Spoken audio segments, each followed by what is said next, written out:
Everyone. आज का हमारा टॉपिक है दहेज प्रथा। आज हम दहेज प्रथा के बारे में बताना चाहते हैं। दहेज प्रथा एक सामाजिक अभिशाप। एक लेखक ने कहा है कि बेटा और बेटी एक ही हाड़ मांस के बने हुए होते हैं, उनका जन्म भी एक ही तरह से होता है। जीव स्त्री रूप में जन्म लेकर मानव समाज का बहुत बड़ा उपकार करता है। आज की नन्ही सी बालिका ही कल की जननी बनने वाली है। वह किसी की बेटी, किसी की बहन और किसी की माँ या पत्नी होती है। माँ बनकर वह संपूर्ण समाज की संपोषिका और संरक्षिका बनती है। वह अपनी कोख से मनुष्य को न केवल जन्म देती है, बल्कि पग पग पर अपना स्नेह, दुलार, माया, ममता और सहयोग देकर जीवन के हर क्षेत्र को सफल बनाती है। लेकिन यह कितनी शर्म की बात है कि यह समाज उसके विवाह के नाम पर दहेज की अनाप शनाप मांग करता है। यह दहेज प्रथा भारत के पवित्र आंचल पर अमिट कलंक का बदनुमा दाग है। अब इसको छुड़ाना बहुत ही जरूरी हो गया है। छुआछूत, जातिवाद और अंधविश्वास जैसी ही हमारे समाज की एक अन्य बुराई है दहेज प्रथा।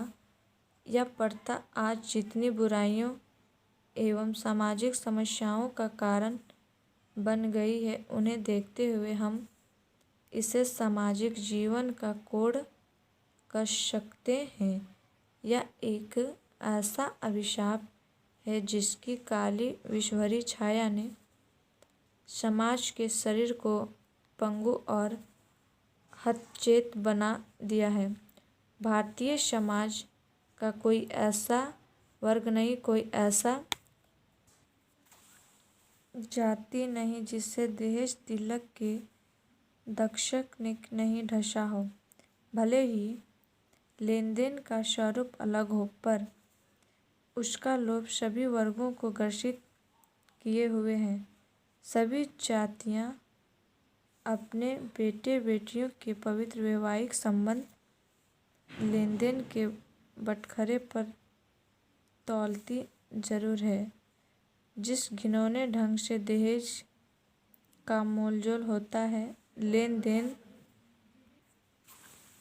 का निपटारा होता है, वैसा तो किसी पशु मेले में नहीं होता है। फिर भी दहेज की कोई सीमा हो तो कहा जाए।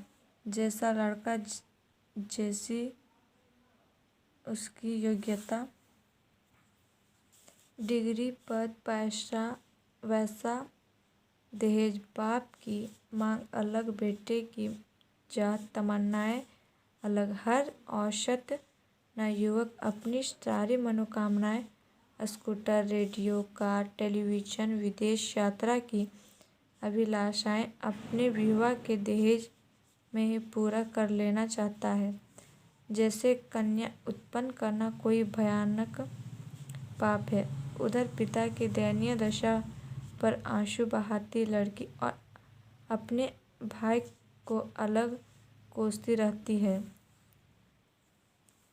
दहेज की भयावहता और उसकी बुराई पर बहुत से लेखकों ने बहुत कुछ लिखा है।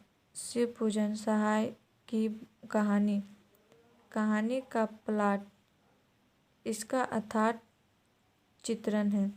प्रेमचंद के उपन्यास दहेज की बुराइयों का पर्दाफाश करते हैं। फिर भी भारतीय समाज के लोग जागरूक नहीं हो पा रहे हैं। यह बात समझ में नहीं आती, आखिर इस तरह की बुरी प्रथा को बरकरार रखकर हम क्यों अपने सामाजिक विनाश को न्योता दे रहे हैं।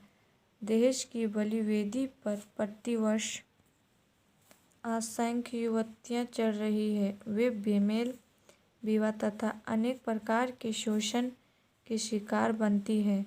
कुछ कुंवारी रह जाती है, कुछ अनैतिक कर्म करने को विवश होती है तो कुछ आत्मघात कर लेती है। कुछ विवाहित वधुओं को भी कम दहेज लाने की सजा दी जाती है। उन्हें जीवित अग्नि की भेंट चढ़ा दिया जाता है। दहेज जैसी कुप्रथा का अंत दो ही तरीकों से संभव है: कानून के द्वारा रोकथाम कर और लोगों में जागरूकता लाकर, नैतिक चेतना जगाकर।